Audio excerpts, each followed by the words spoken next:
in the summer of 2008, I was involved with a lot of the election process of just meeting the candidates and providing zoning and planning information. And at that time, there was a switch to a new model at the 11th hour, right before they were deciding on the firm, which was between CH2M Hill, which would basically just walk in and provide everything, and is it Boykin International? Who Tom addressed how that was done. Who was with Boykin International was basically coming in as a startup consulting firm to help them pick and choose a variety of firms.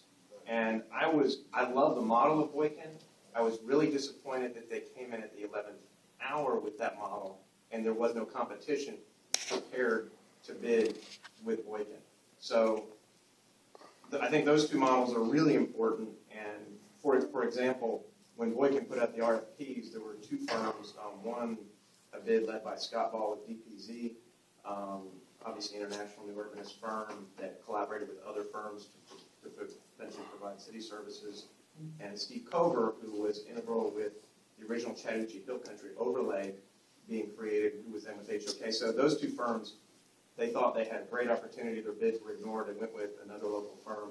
I was really disappointed that the process happened so quickly. But and you're speaking of Don. Yeah, let's make this one short because we're getting way beyond our deadlines on it.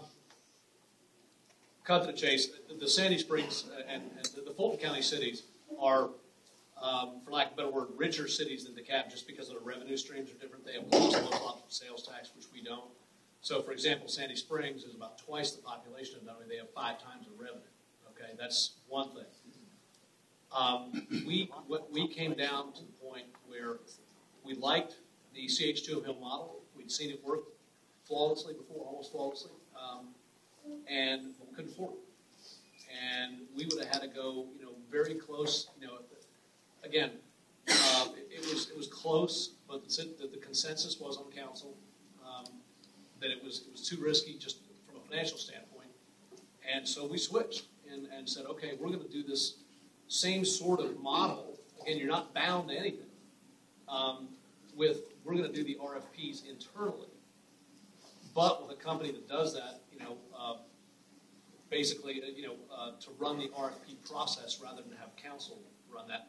Council made the ultimate decision to approve, but the actual process, we hired Boykin International at the end of the day